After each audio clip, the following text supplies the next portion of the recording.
Hello and welcome to episode 5 of Trident Talk. I can't believe we've actually made it this far. And if you can't tell, our scenery is a little bit different. We did not have time to go to an actual podcast studio or even an office. We're out and about trying to get deals done, so we're doing it from my truck today. Hopefully you appreciate our scenery and our little signage. It is what it is. You got to make best with what you got. Of course. Now, today we're going to do something a little different than what we have done in the past. We've actually got ChatGPT pulled up here, and we've asked it to produce questions that homeowners may have, or just random questions that you may want to ask a roofing professional or a solar professional. Yeah, you ready to get into it? Super ready. All right. So we'll start with the first question. Is a green roof a viable option for residential roofs? So when you say green, do you mean like the color, or like green as in like energy efficient? Energy efficient. Okay, so energy efficient roofs. I personally don't believe there's really a big benefit to having one unless you put a full energy efficient system in. And what I mean that is, they sell these white shingles and they say they're Energy Star approved, and that may be the case, but many of my homeowners have not seen a benefit from going with a Energy Star approved white shingle, for example. I don't think I've ever seen white shingles on a house. They're very ugly. Yeah. If you put them on, like they're yellow for the first 3 years because of the oil in it, and then they're white for about 3 years after that, and then they become black from the algae that starts to grow on them. So it's like they're never really white for all that long. But you need to have like radiant barrier, tech shield on the inside of the decking. If you can, have some kind of insulation, like spray foam on the decking. You need to have proper blown-in insulation or proper insulation inside of the home. Like, you need all of those components for you to really reap the benefit of a energy-efficient shingle.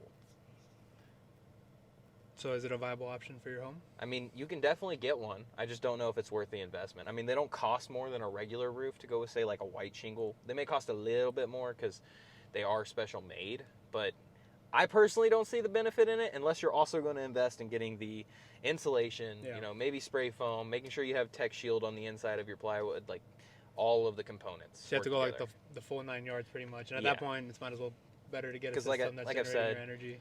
Yeah, like I said, though, because it's just, I've not personally had homeowners see any kind of benefit from it when they've gone that route.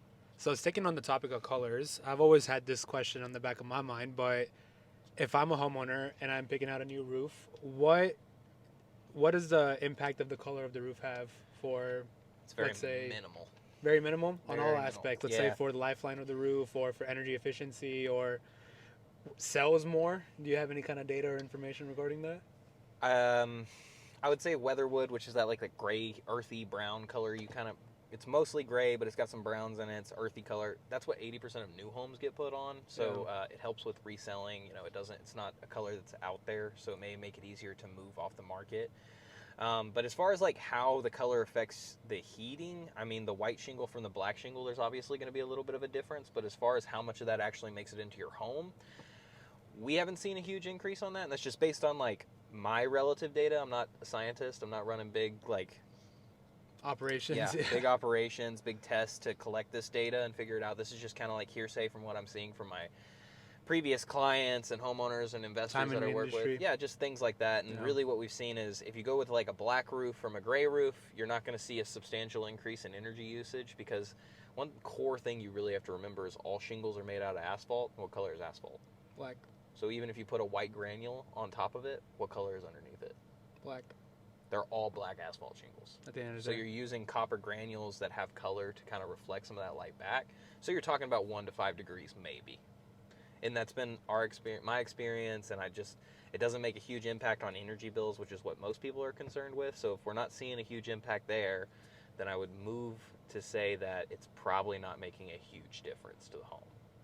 Now, as far as sales, I personally love the black shingles. I think they look great on like white masonry or red brick. Like, they look amazing, but that's personal preference. I would think the black shingles would absorb a lot of the heat and the sunlight that's coming at them, because that's something with solar panels. We know that that's absorbing the heat and the sunlight directly, right? The black on black panels. But that's curious. And I wanted to ask you a personal question on that topic. What is your favorite color if you're installing a roof? Like, if you were to get a new roof right now, what color would you get? Muir black, onyx black, black.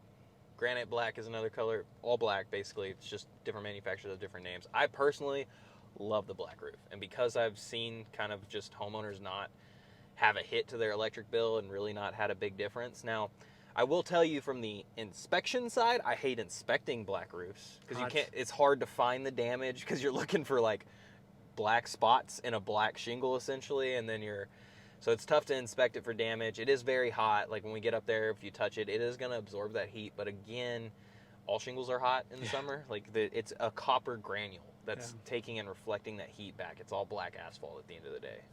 So staying on that topic, besides white, what's your least favorite color to install a roof? I don't like doing any of the out there colors. So like blues, greens, reds, I can't stand because there's such a small, and this is just from like being in the industry, they might look neat and whatever, that's fine. But like if I have to put a blue roof on, I have to be on because you have to special order that kind of material. You have to make sure that you order the exact amount. And if you're a little bit off, it's not like I can go to the supply house and go grab another bundle. Yeah. I have to reorder that. It's going to take 4 to 6 weeks before the roof is finished. So I don't like putting on like colors that are out there just because of the headache that it creates for me on production.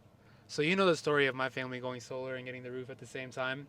Literally, the responsibilities in the household was split up into my dad handled everything for the solar part of things, and my mom handled everything for the roofing part of things. Is that why you have a red roof? That's exactly why we have a goddamn red roof, dude. I was just getting there. As soon as you said red, I was like, come on, bro. I was hoping you'd say like amber or red's one of your favorites, but we have like a Clifford roof now at this point, dude. It's just a big old red roof on a white house. Only one in the neighborhood. We have like a who's that comedian with the red hair? He's a white guy. I forgot his name, but Carrot Top. We have a Carrot Top ass house, dude. That's exactly what our house is. So my mom was like going through it with the salesman, and she was like, "Oh, this looks pretty. We'll do this one." And my dad was like, "Yeah, just pick whatever. I don't care." And then we didn't even realize it because me and my sister were at college. So we came home one day, panels are on, looking lovely, with the red roof underneath, and I'm like, something looks different. That's wild. Your home would look, because it's got that like white stone color. Black the black. That's the black roof would be beautiful. That's what I said, Julian. We might be hitting you up for a detach and reset soon, but yeah, I was wanting to know what your least favorite color was. Let's go to the next question. Hands down, the reds, blues, and greens. Okay. Do you have any experience with working with recycled materials? Are there any benefits or advantages of using recycled roofing materials? I think there's some manufacturers that make like most of their shingles, like a portion of their shingles is made out of recycled materials. I haven't bought shingles with like the intent to just use a recycled shingle, so I don't know if there's a huge trade-off there.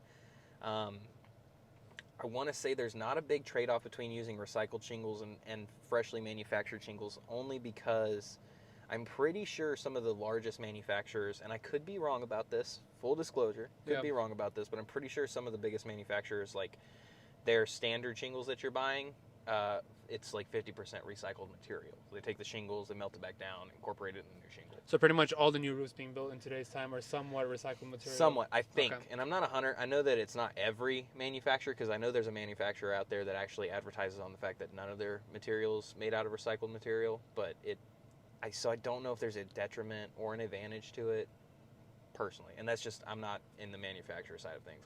I buy the product that I've been taught on, you know, like if it's say GAF, that's going to be like an HDZ shingle. If it's Atlas, it's going to be a Pinnacle Pristine shingle. Whether it's made out of recycled material or not is not my main concern. My main concern is like, what's its wind resistance? What kind of warranty do we have on top of it? How hail resistant is it? And if it happens to also have recycled material in it, that's great. But that's not one of like the things that I'm personally looking for. Yeah. If a client was to ask me to find a recycled material based shingle, I would maybe pay more attention to it. But that question has not yet come. So yeah, if you care about the environment so much, just get solar panels at that point. You're gonna be doing a lot better for the environment. But yeah, so I wanted to know about the recycling question. Now let's talk about storm prone areas. I got to make sure I see that correctly. But let's talk about those areas. What roofing options are best for those areas specifically? So if you're in a storm prone area, say like Dallas, Texas, I think that's like the hail central of the U.S. The Mecca, the roofing Mecca. It definitely is that. I think there's like 20,000 contractors in Dallas. If you live in like a storm prone area, it depends on what kind of storms you're, I guess, getting for what shingle you're wanting to go with. You know, if it's hurricane based, I think HDZ has a chemical weld that has a no limit wind warranty for the first 10 years, so that might be really good near the coastline where hurricanes are an issue. If you're going towards like Dallas where hail's at, you could look at, if you're looking for shingled options, which I'm talking about first, is going to be like a class 4 shingle, maybe a designer shingle, like a presidential shingle or something like that. It's going to have a rubberized material in it to help with that impact resistance. Okay. There's this new material called Tilcor or something like that. It's really cool. It's like a metal slate type of thing, I think. Those are really neat. Those are specialized. Not every contractor does it. Like, we don't do it, for example. That's why I don't know too much about it. I've just seen really cool stuff on it. The storm-prone areas like Dallas, right? Basically, metal could be another good option. Say it again. Metal could be another good option.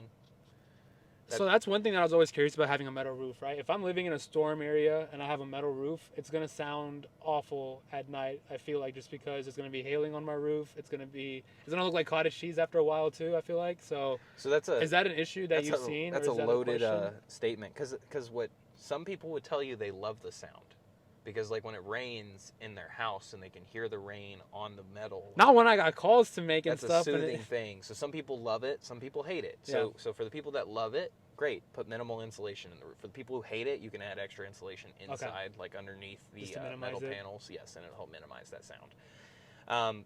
And you're right about the metal. If you have metal, it is covered on insurance just like anything else, unless you have like a cosmetic endorsement or something like that. I'm not an insurance professional, so I'm not too sure exactly what it is, but there is something that can be wrote into the policy where it won't cover cosmetic damage from hail if it hits metal. But that being said, if you get a big enough hail storm and it does impact through the metal, most insurance companies are going to cover that. The one thing you have to watch out is for that cosmetic endorsement where they may not cover dents, and then you just your home looks like the car that went through the hail damage. You know, it's going to have dents everywhere. It's not going to look so great when the sun hits it in certain angles. So there is that problem, but also dents don't cause roofs to leak. So it is considered a lifetime roof because of that. That makes sense. Tile is also another great option because it's heavy and very resistant. It takes really big hail to break tile, and it takes really high winds to move tile. Clay tile? Yeah, clay tile. Or slate. I mean, there's concrete tile, there's clay tile. One of the big downsides, though, in hurricane areas is the underlayment can be an issue. You know, if it gets up underneath there and the water goes in. I gotcha. I mean, as a solar pro, me personally, I like metal roofs the most. If a client of mine were to get a new solar system and they're getting a new roof, I would recommend them getting a metal roof with the installation of the solar system. Problem with metal is cost. It's literally take your shingle estimate and times 2, and that's about how much a metal roof costs. Okay, so now let's talk about lifetime of a metal roof versus lifetime of a shingle roof. Is the cost justifiable between the two of them? A lot of this always happens. A lot of what you have to consider in these questions is where you live, San Antonio, Texas. What you're okay with. So, like, let's say you're in San Antonio, right? Well, we get hail in San Antonio pretty consistently. Some of it's pea size. That's not going to leave any damage on your metal roof. It's not really going to leave any damage on your shingle roof. 2-inch hail comes through. It's going to leave damage on both your metal roof and your shingle roof. Hail is kind of a great equalizer there because 1.5-inch hail is going to total most architectural shingles. 1.5 up from there. 1.5-inch hail is going to cause cosmetic damage to the metal roof, so it's going to look like it got beat up because it's going to have those hail dents everywhere. Yep. But that may not be covered by your insurance. So it may last longer, but you're going to have that cosmetic problem. And it's the same thing with like a class 4 shingle. 1.5-inch hail shouldn't go through and hurt a class 4 shingle, but it will have cosmetic damage, like little spots. It'll look like a Dalmatian. Okay, so on a metal roof, basically, let's say 1.5-inch hail comes through. San Antonio, I have metal, my neighbor has shingle. They're more likely to need a replacement, but their insurance will cover it because it was under a hailstorm. Whereas I don't need a replacement, but my roof looks more dinged up, and my insurance won't cover it if I want to get it replaced. And it really depends. Every policy is different. Every insurance company is different. But when it comes to metal, like if you have a 1.5-inch hail, yes, most shingled roofs are going to have to be replaced from that because it's going to hit the mat, cause a tear on the backside, and over time it's going to lead to a hole that could lead to a leak. That's why when hailstorms hit, you see roofers all over neighborhoods is because we know that you have a certain amount of time to file the claim. We know what the issue is, and we want to try to help people. But with metal, it's not that easy because if 1.5-inch hail comes through and you have a cosmetic endorsement or something like that, right, they're not going to cover for the dents. They're only going to cover if hail actually went through and impacted through the metal, and that has a lot to do with what your policy says. Plus, does it matter what kind of metal shingle you pick? Does that impact at all the likeliness of it going through or not? I don't honestly know. Okay. I would like to say metal is metal. I think most are made with like a 24 gauge metal. I would just assume the thicker ones, the thicker panels, are probably a little bit better off in that situation. Anything that's thicker is probably going to be better, but yeah, it is. that's why I'm so beautiful in the midsection. All right. On that topic, let's go to the next question. Let's talk about roofing technology a little bit. I'm kind of curious, as a consumer and as someone that's a contractor, what are the latest technology upgrades or innovations that you're seeing in the roofing industry? I think the solar movement as a whole has been really big. And I mean that not only from the panel side. I mean that it was like solar shingles have become really popular. A lot of companies are coming out with their own variation of that. You've got Tesla as like the originator, and then GAF. I think CertainTeed has like the Apollo. GAF has one. I'm not sure what it is called off the top of my head. It's a completely different design than say like the Tesla solar shingle or the Apollo shingle, where GAF's is like more like a traditional shingle that you lay. And the reason they did that, I believe, is so that any installer could put it on. Yeah. But that as a whole has been pretty interesting. I think some other cool stuff out there is like some of the chemical things that they're doing with the shingles now. So like I mentioned earlier, the GAF HDZ shingle has like a chemical weld to itself, and they have the first no limit wind warranty, and it's because the shingles like literally weld themselves together. They have like a chemical bind. So that's really cool. That's a newer technology that's been coming out where we're getting more chemical welds into the shingle so they're more wind resistant. That's been really neat. That and the copper, like the copper integration to eliminate algae growth has been really big here recently. So like again, not to like pat on GAF's back too much, but they have some really cutting edge stuff right now. Like they have a new release bead they put in the shingle that gives algae resistance to 15 years. And then if you look at Atlas, Atlas is who we primarily put on. They have the Scotch Guard in it, and that means like Scotch Guard protection is like no algae growth through the whole shingle life, essentially. Ever? Yeah, like it's like 25 years or something like that. They're warranting that? Yeah, so it's way longer if you do the whole system. And how often are you seeing algae? I believe it's 25 years. I could be wrong. It might be 20. That's actually another good question. How often are you seeing algae on the roofs that you're inspecting? Like, give me a percentage. Any roof that's over 10 years, you're going to see algae on. Regardless. For the most part, yeah. Unless it's this new Atlas shingle that... Well, 10 years from now, we'll see. We'll see. Like...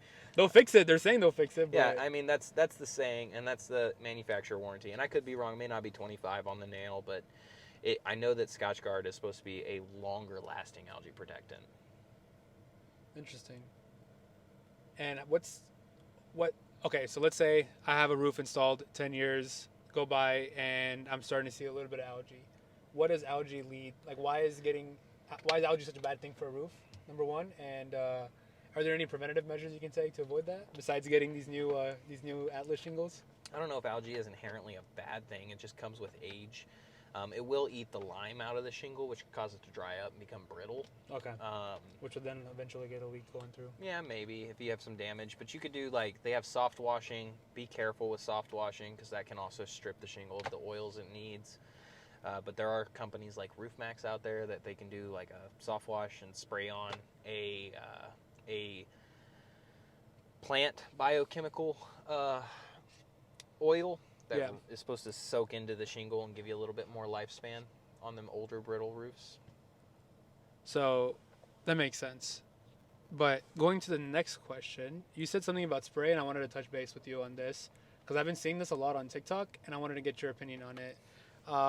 When it comes to the spray-ons that you see people are doing, like the coatings and stuff, so when is a roof coating considered viable, I guess, and what are the benefits of getting your roof coated?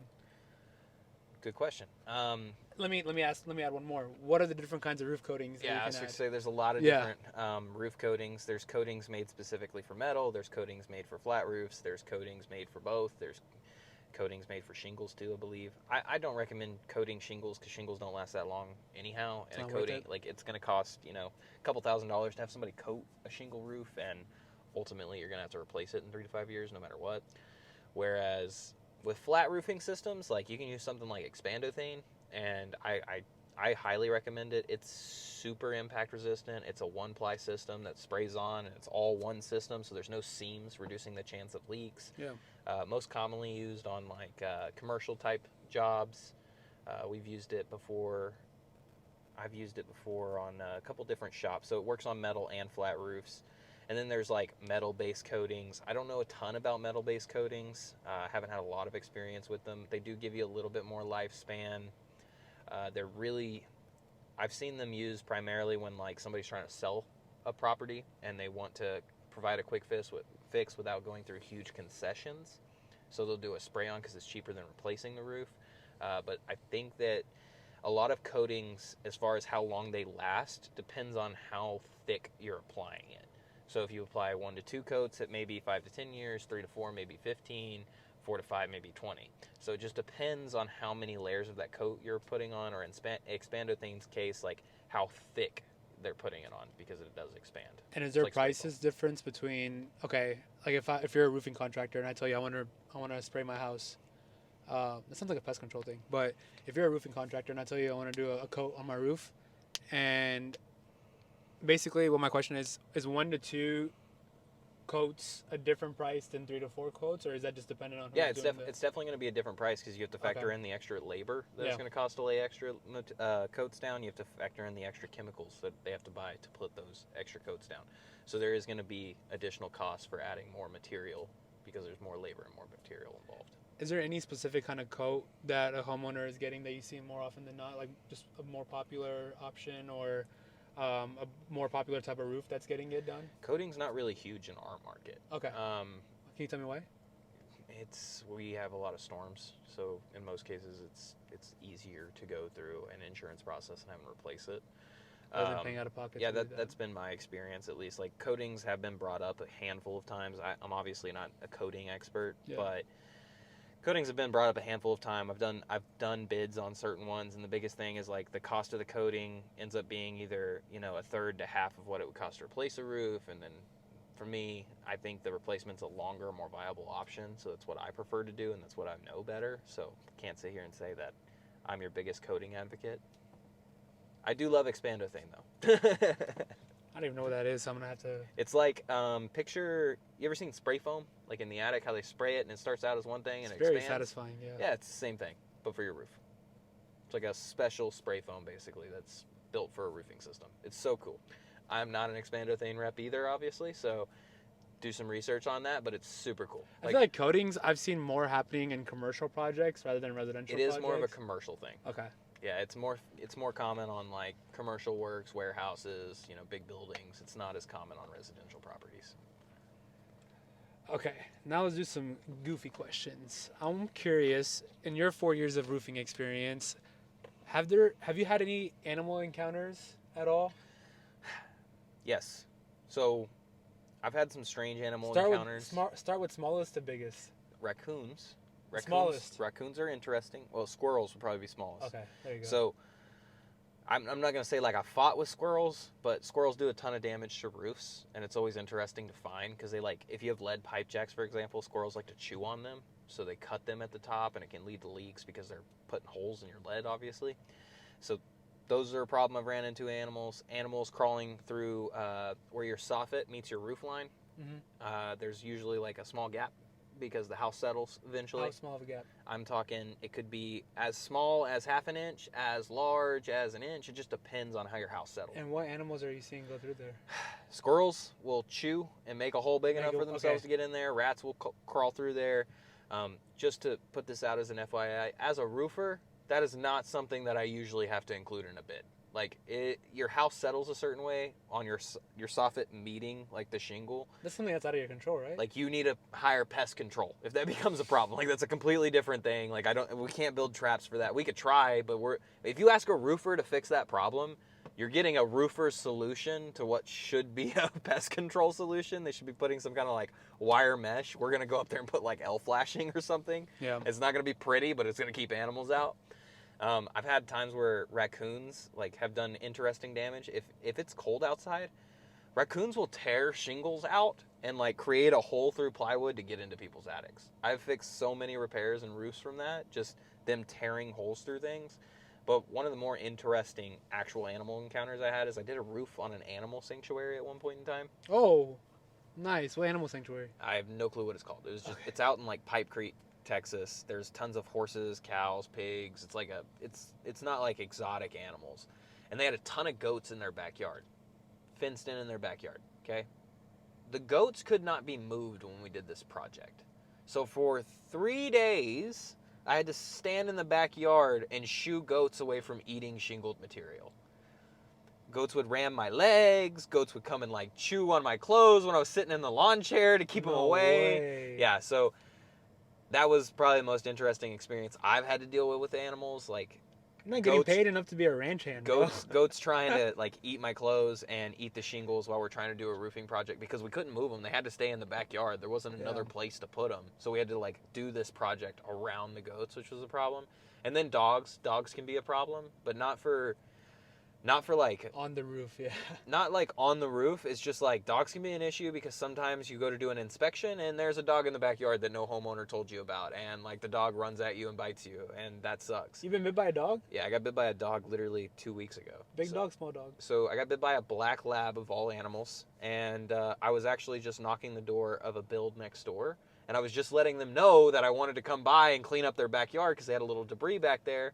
And as soon as they opened the door, dog ran out, fucking got me on the leg. And then, like, I'm just standing there, like, if I move, it makes it worse. And the dog just keeps, like, nipping at my arms. And I'm just like, don't lose it. Don't lose it. So this is literally 2 weeks ago. So dogs can be an issue because of that. But ultimately, I mean, you don't run into many animal problems on top of the roof. Jeez. They're more on the ground. Yeah, they're more on the ground. And it's going back to dogs. I know you've told me multiple times where you've had to open the door.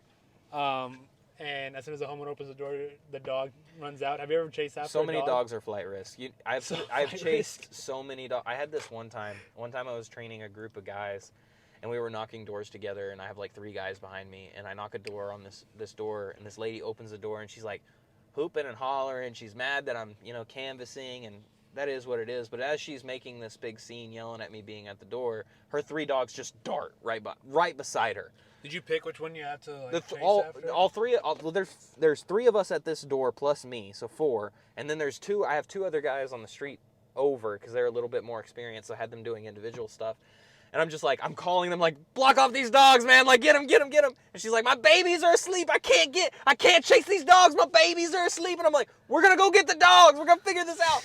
We spent 45 minutes chasing these dogs around the neighborhood. 45 minutes? Yeah. Bro. I was also dressed up like an animal. Oh. I was in a costume.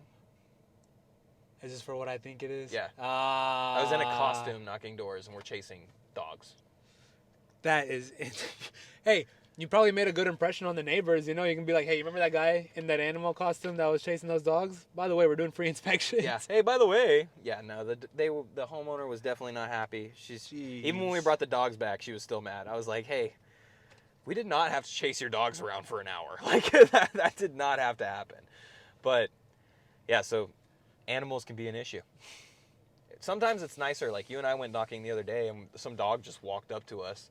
And, like, we had to call the number and found out the dog came from 3 streets over when we were knocking doors. That's sweet. At least, I mean... Oh, wait. Was that you? No. Oh, I was with James. I was like, damn, I got a shitty memory because I cannot remember that. Yeah, 3 weeks ago or so, I was knocking doors with James on a Saturday, and we're like 2 streets over, and this dog just walks up, and we're like, so we grab the dog because it's just being friendly, and we look at the collar. It's like I don't know, one of these small breeds, like a Yorkie-ish breed or something like that. And so we grab the dog, we look at the collar, I call the number, and they're like, oh my God, I got out? Oh my God, my dog's gone. I'm like, yeah, where do you live? Like, we'll bring it back by, blah, blah, blah. And they're like 3 streets over. So you walked it over there? Yeah, I had to walk the dog back. I mean, that's the nice thing to do. Did you get an inspection? No. It was the nice thing to do. Should have gave me my inspection. Could have helped you out with something else. But it's good karma. But yeah, I mean, there's been many incidents where you just find a dog wandering, so you grab them and like call somebody, and they're like 4 streets over. Can I tell you a funny story about that? Yeah. I'm so thankful that we have Cairo, like a dog tag. And when he moved back to San Antonio, we had my sister's name and phone number on there because she was working from home at that time and living in San Antonio. So I shit you not, we got a call one time from McDonald's. There's a McDonald's like across the street. So Stone Oak's like a pretty busy road. Mm-hmm. He crossed both lanes of Stone Oak and ended up at the McDonald's. So we had somebody at McDonald's give us a call saying, hey, we found your husky over here. I'm surprised your dog just didn't tell him where they live. You know how talkative he is. You know how talkative.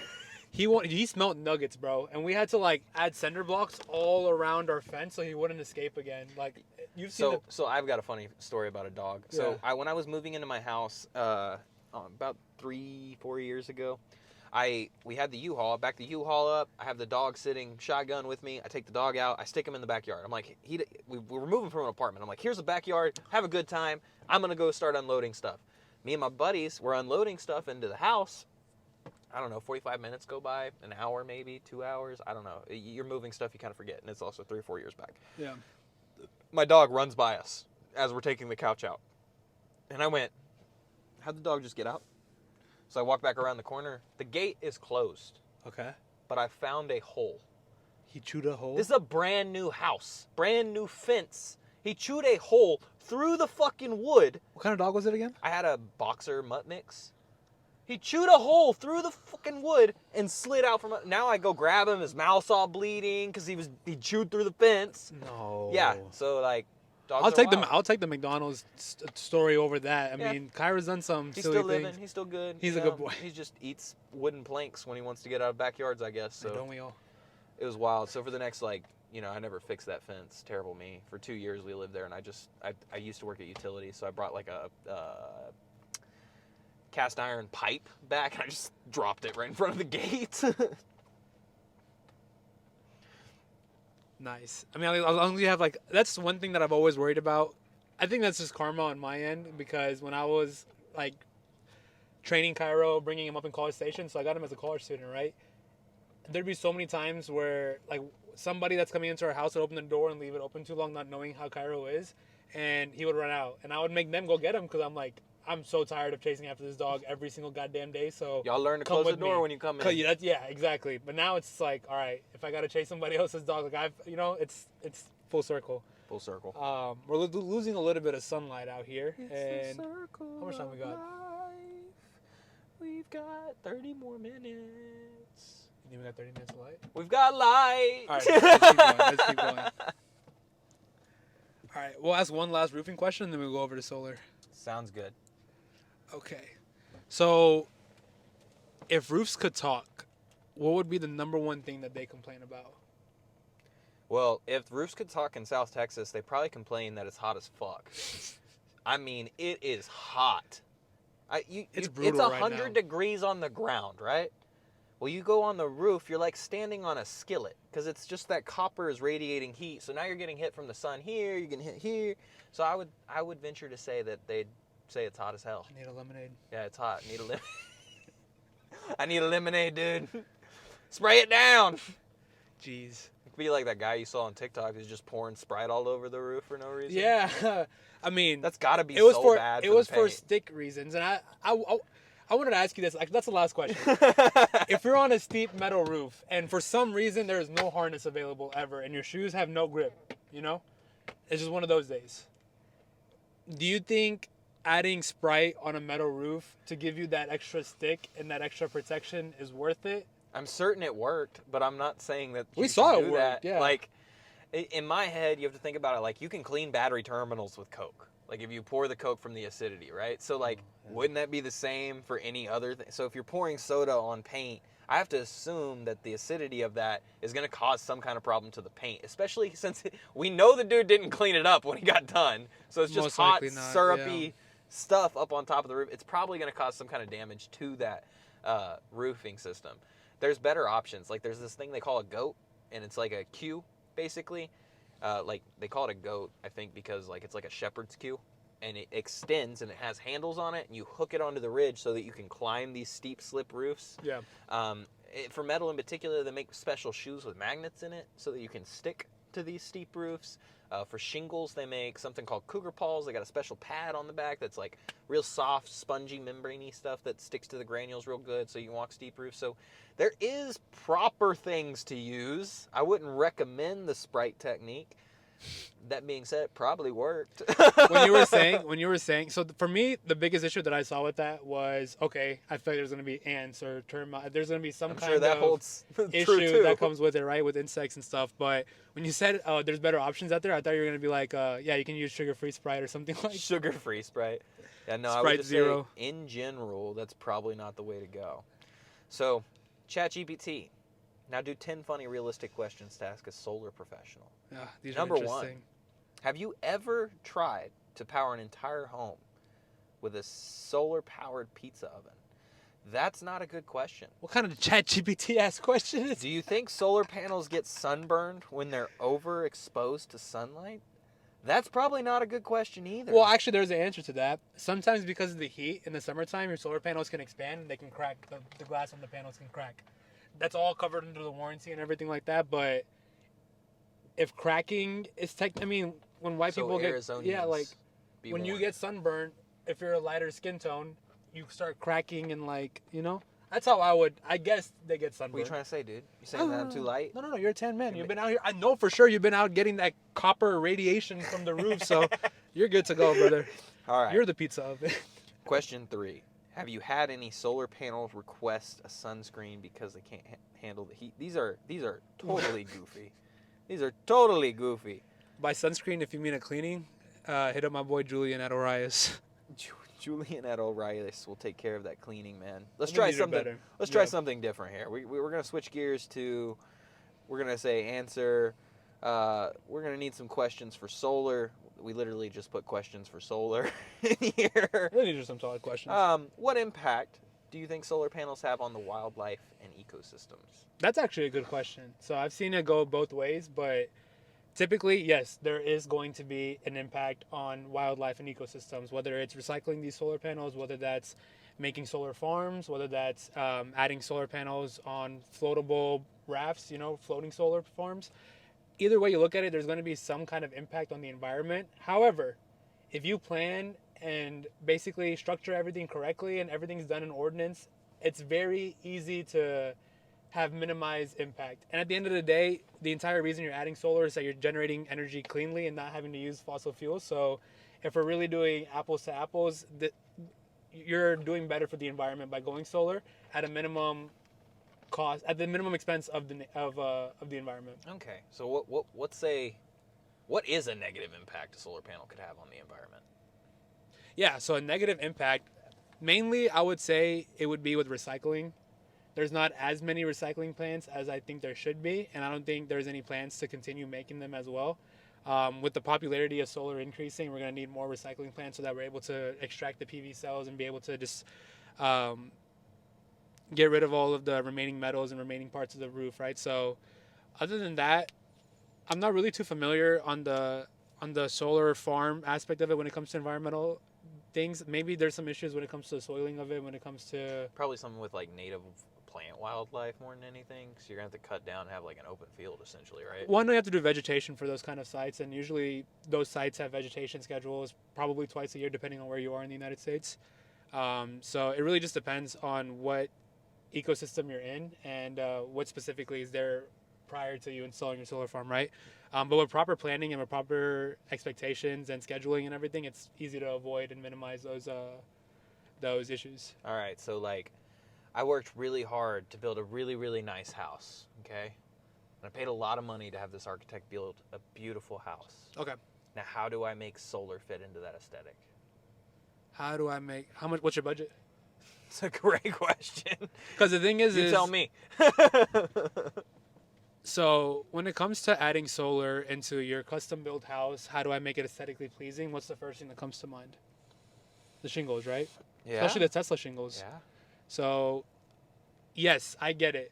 They're very resistant. They're amazing. They look amazing. They produce energy as well as serve as a roof. They're very hail resistant as well too. They're really wind resistant. The problem that I have with and this is not just Tesla, this is any kind of solar shingle. The biggest problem that I have with any kind of solar shingle in general is that each home is individually customized and designed to get the most amount of production out of your situation, out of your setup, right? Every single house is going to have two sides. If you're building a new house, I'm hoping you have two sides. Majority of roofs have at least two planes on it, right? Yeah. So in solar, you want to typically be at that south-facing plane for majority of the production. That's where majority of the production is coming. And the south-facing plane is when your house is getting the most amount of irradiance and sunlight hitting it.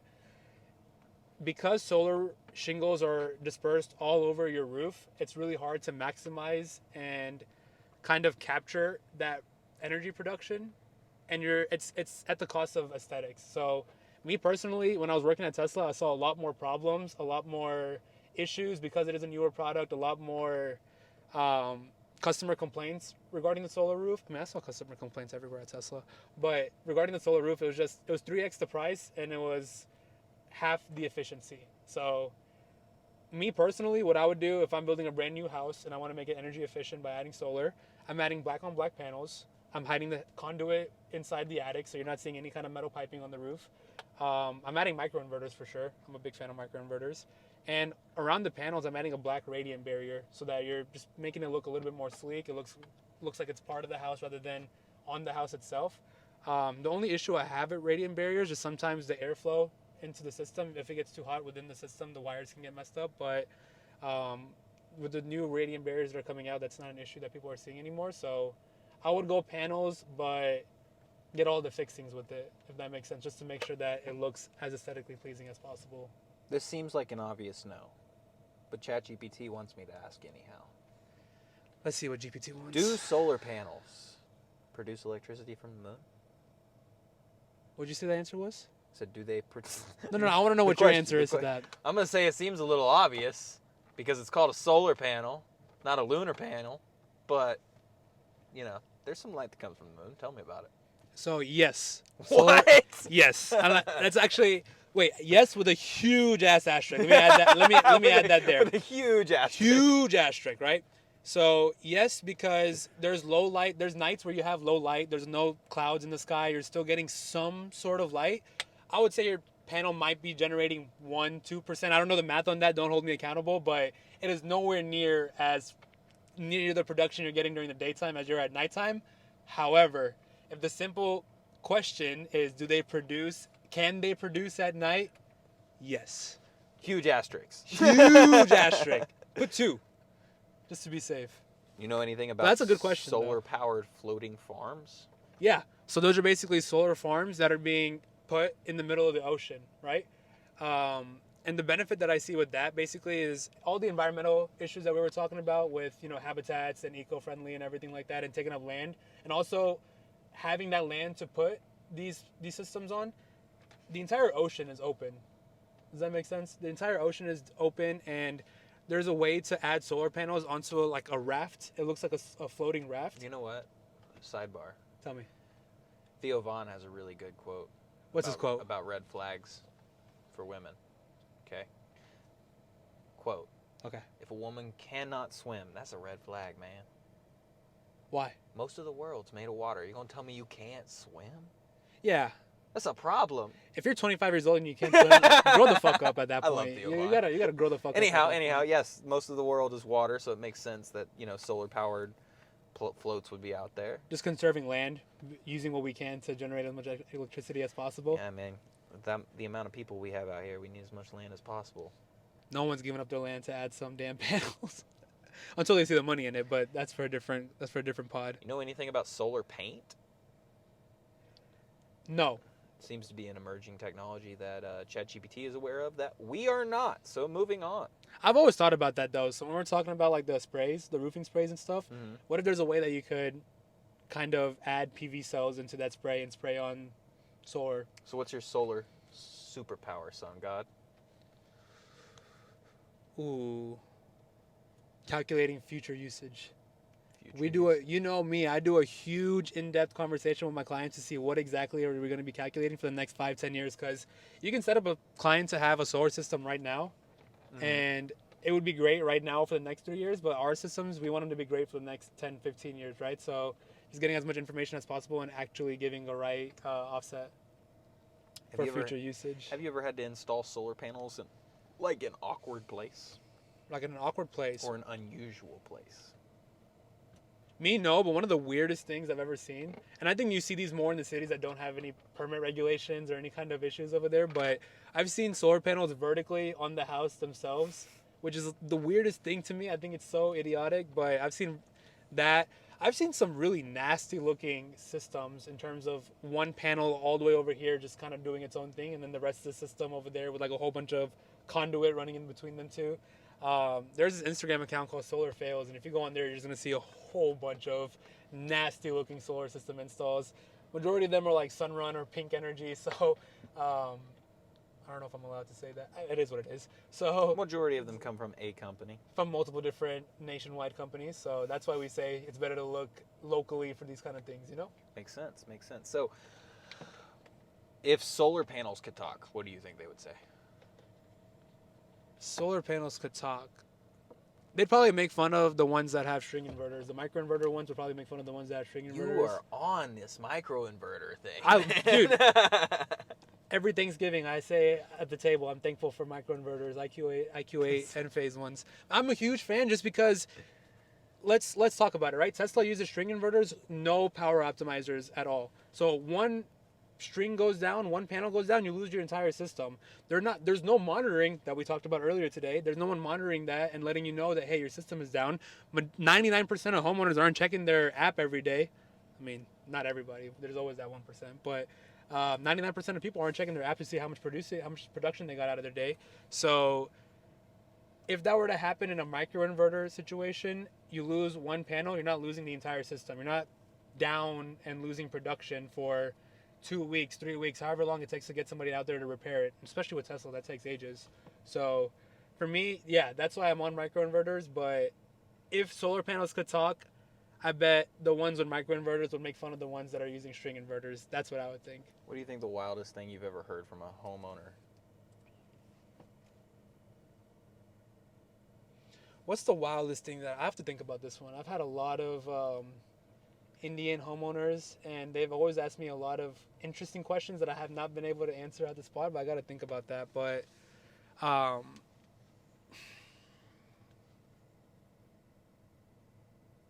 had someone ask me if God is okay with solar panels. I had no idea how to answer that, you know? That was like one of the... You know the answer? Does anybody know the answer? Yeah, right now. Tell me. I don't know. Let's pray about it. Who do you pray to? I'm willing to accept whatever answer we get.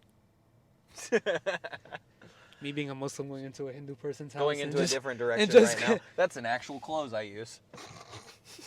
So if you tell me you need to pray about it, just be prepared to pray with me. You get down on your knees? Are we old school? It depends. I ask how they like to pray and who we're praying to.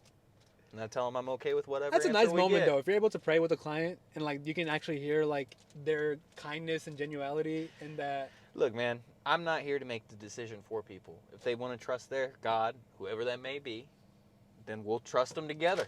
Yeah. But we're going to do it together. Let's pray about it together.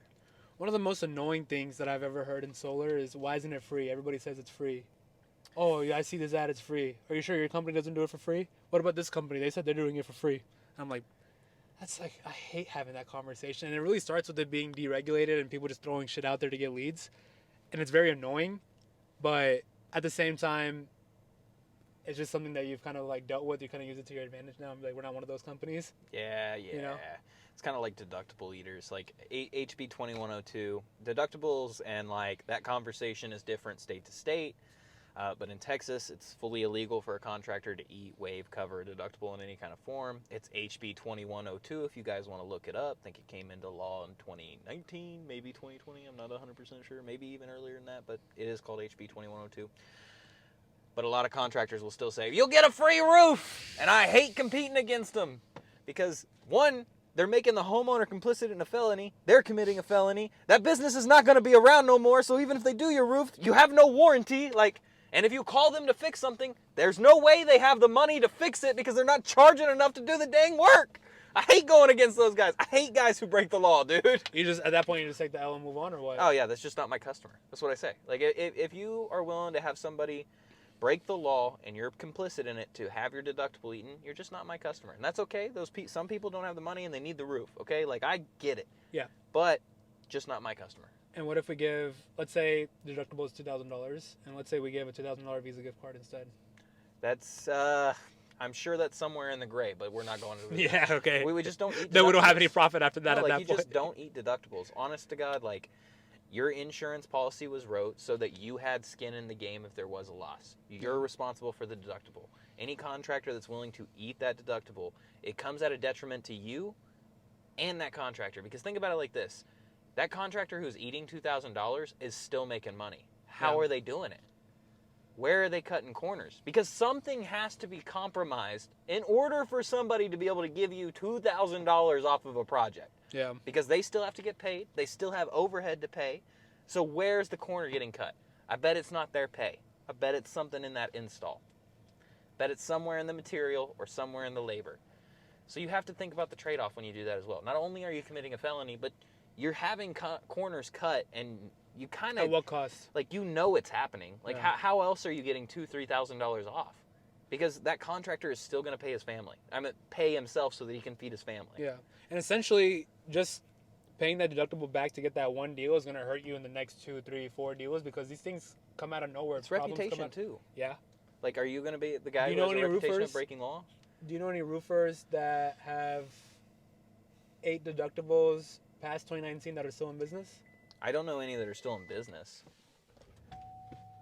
So all the ones that have done it are the ones you heard of? I mean, like, there's still people out there that will eat a deductible, and the thought is like, there's no harm, no foul. Like, but to me, like, it's a hard line. Like, it will never happen in our organization or company. And the simple reason being is, one, I'm not breaking the law to earn business. You're just not my customer if that's what it takes. Like, it's that simple.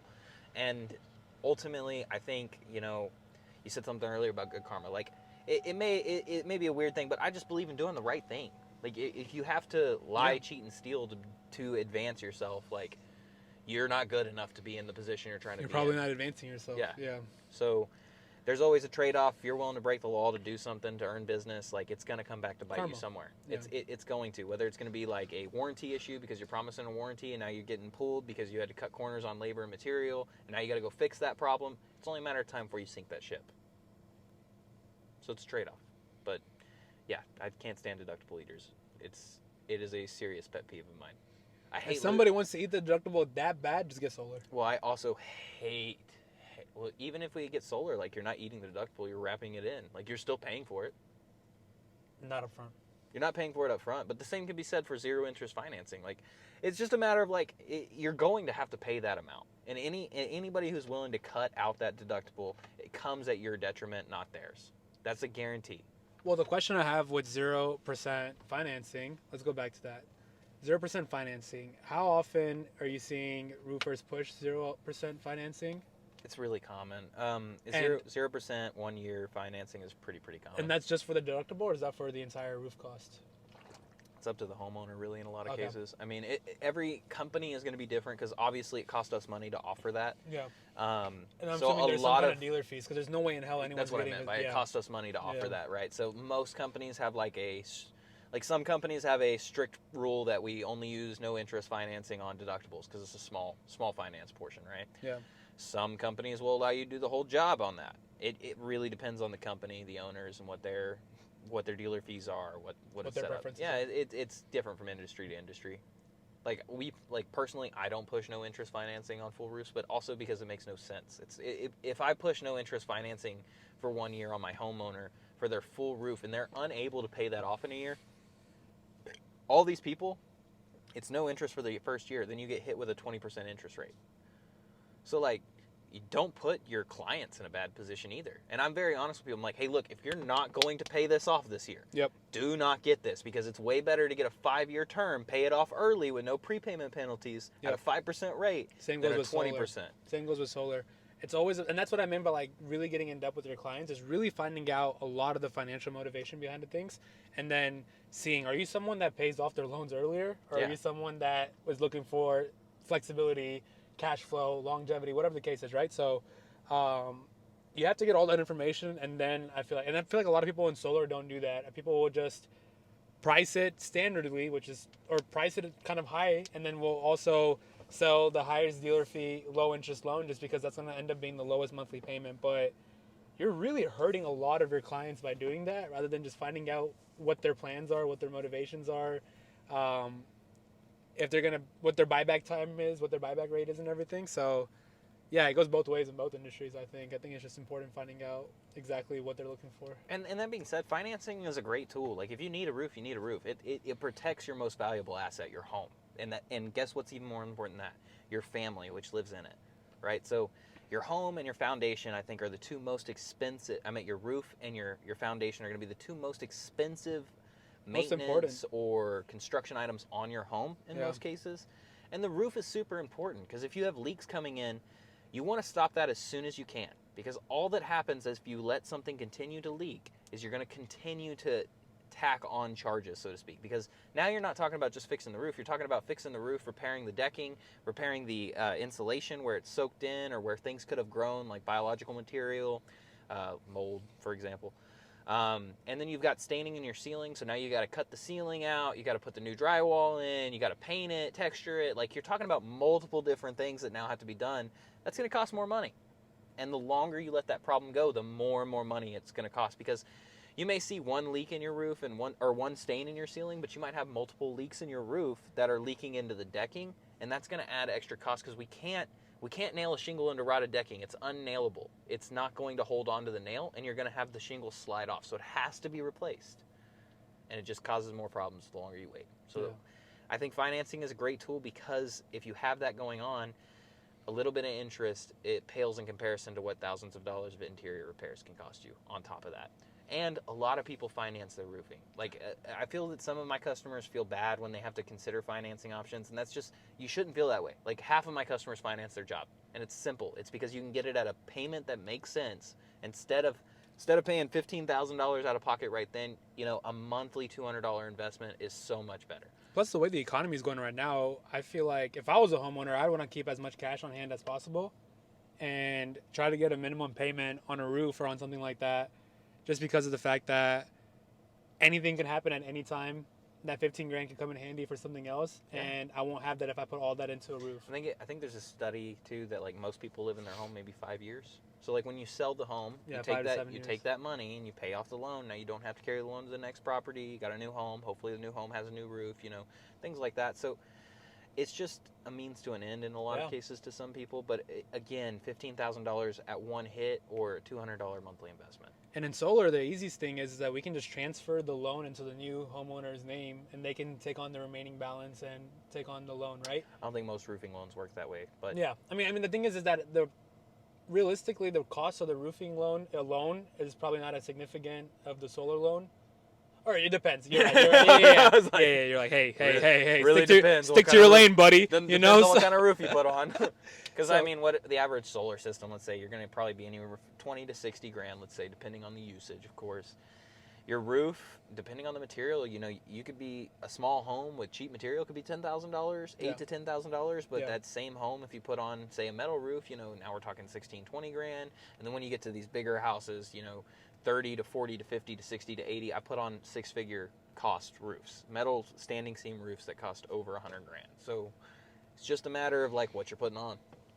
And I think there's more of an incentive for someone to carry on somebody else's loan with for solar, just because of the timeline of the loan and what the value of what the product is bringing. Well, and the way that the loan works and like and how you're selling solar, for example, like you're offsetting electrical usage. There's no point in me wanting to pay off the solar loan because it doesn't increase my value in my home too much. So it makes more sense to transfer that over in my head. And I'm not the solar guy, but in my head, that's why it makes sense to transfer it where the roof doesn't. Yeah, that makes sense.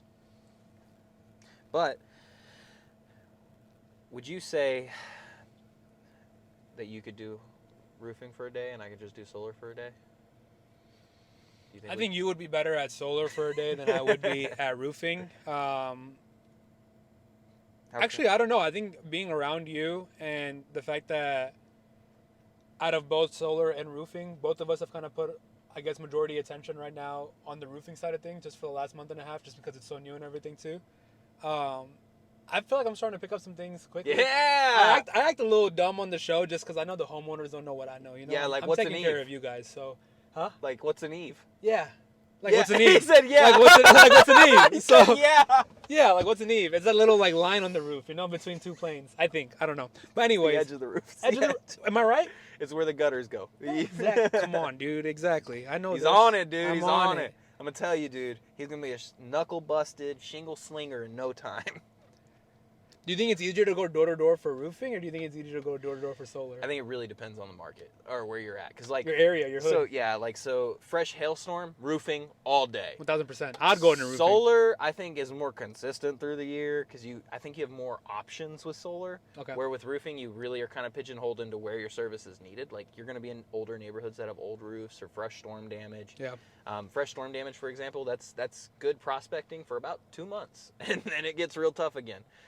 Retail knocking's kind of tough. You got to find the air. You got to have local knowledge of your market, know where to be. Where I think the benefit of solar is like you could pretty much pull into any neighborhood and start selling your product. So that's one thing I would say solar has up is I think the people that you can sell to is much larger. Because everybody has an electric bill. Yes, but not everybody qualifies. But the way I see it though is majority of people will see a roof as a need. Majority of people will see solar as a want. I think. Well, that's like a double-edged sword because like the reason I say that solar is easier is because I can only sell to the people that need my product. Everybody kind of needs solar. I agree. So it's one of those things where like, sure they view the roof as a need, but they would only call me because they have a problem. Where if you were to just like show up into any neighborhood, you have a chance of selling a deal in any neighborhood. Where if I go to like a new construction spot, I'm not selling anything in there. Like, fuck off. Yeah, exactly. Yeah. So like there's that trade-off. But you also have a point. Like it is a need versus a want. So that this is the way the consumers see it, right? It may be easier. So I guess they're two different questions almost. Like it may be easier to prospect solar, easier to close roofing maybe. But the other downside of that is like everybody and their mother is a roofer. So it's like you go to a hair area. There's a ton of competition. So you really have to be good at explaining the quality and what makes your company stand out from everybody else. Well, I'll say this. There's a bunch of jackasses in solar. Yeah. So majority of these homeowners are just tired of someone, young kid, doesn't know what he's talking about, coming to their door and trying to pitch them on solar. Hey, dude, let's cancel your electric bill. Yeah. How would you like CPS paying you this summer? Let's go! So I think a lot of them just have a sour taste from previous experience or previous prospectors and stuff like that. So it's double-edged sword. It's, a negative taste in their mouth, but look at us, we're different, right? So I've always thought about that. If I were to go to a random neighborhood, let's say we're in Utah, Salt Lake City. No, that's a bad example. I know solar would win. Let's say we are in Lafayette, right? Arkansas? Yeah. I think Lafayette's in Louisiana. Lafayette. What am I thinking of? Whatever. Louisiana. Lafayette, Louisiana, right? Let's say we're in Louisiana. And both of us get dropped off to a random neighborhood, completely random neighborhood, no other things happening. I've always been curious on, or not just us two, but a roofing guy and a solar guy get dropped off. Who's going to generate more appointments and who's going to get more closes as well, too? So yeah, it really just depends where you drop them. Yeah. Does the roofer have a leg to stand on? Like, yeah, because you have a reason to be there. Yeah, because like if there's not a reason for me to be there, it's gonna be real hard to generate a lead. It might be really easy to generate a lead, but it'd just be wasting your time because there'd be nothing for us to solve. Like our job is ultimately to solve problems on the roof. Like if I can't solve a problem, I'm wasting your time and mine. So I know when you go prospecting for roofing, you're looking at neighborhoods and houses that have recently had some sort of hailstorm pass by or being worked on, other roofers are in the area. Do you ever Google or look up oldest neighborhoods in San Antonio? It's kind of hard. So I'm thinking Alamo Heights it's more area. That's all old money. Because of the fact that like you could Google what the oldest neighborhood is, but storms hit all parts. So like maybe a storm hit there 3 years ago. Well, this so, is like, for retail. Well, here's what I'm getting at. It's like it's more of a based. I feel for retail, it's more based on your local knowledge. Like where do you know the older neighborhoods to be, like the older roofs to be? Because it's not just an older neighborhood. An older neighborhood might have got hit by 3 hailstorms. So like most people might have new roofs in the last 5 years. So it's more a matter of like, where do I know as a resident of my city that there's old roofs that haven't had a hailstorm, that would have to be retail, So you kind of have to have a little bit of local knowledge when it comes to that side, I think, in my opinion. Have you had any success in like the Alamo Heights area? Yeah, Alamo Heights got hit with a storm not too long ago. So it's double reason to be there, both old and it is hail. Old roofs. They definitely had a need. So like there is a benefit to like when an old neighborhood gets hit with a storm, it's like gold, but it's because those people need to replace their roof, and this is now a prime reason for them to do it because they're only going to pay a fraction instead of the whole thing. So it's like awesome for both the homeowner and the roofer because we get to solve a problem that they really, really needed. What really sucks is when a big hailstorm hits a new construction neighborhood because that's the hardest. It's basically like it's weeks of having the hardest conversation in the world. Hey, I know you just bought your house. Your roof is totaled. That's going to be about 15 grand. It's okay. The insurance is going to take care of it. That's the worst thing in the world for my profession is I hate when big hailstorms hit new construction because I feel bad for just delivering the news. Well, it is what it is. I see it as a good thing and a bad thing. Obviously, it sucks. You're buying a new house, you live in it for a year, and then automatically here's 15 grand bill because your roof got hit with a hailstorm. But at the same time, the roof quality from a new construction versus when you're getting that first replacement done is like night and day. Yeah, builder grade roofs are not night great, and but day. it also just sucks. So it's really just like paying, in my opinion, it's really just like paying a deductible for extending the life for an upgrade, right? Yeah, it's really an upgrade. That's how I see it. If you finance it, it's even better. Yeah, I agree. I mean, ultimately, you have a good point. Like, builder grade roofs are not great. Awful. There is a little bit of an upgrade to that. You'll have a better system, but it still sucks to deliver that news to anybody. I bet. I think today was a good talk. Thanks, ChatGPT, for giving us some goofy questions to ask. Thanks for joining us. If you liked what we did, please, like the video, share the video, comment your own questions. That way we can have something from an actual person and maybe not a robot, like asking me questions about how solar power is going to affect space. Goofy-ass questions, bro. I swear to God. As if we don't have the International Space Station already. But thanks for joining us. We'll see you next week. Cheers.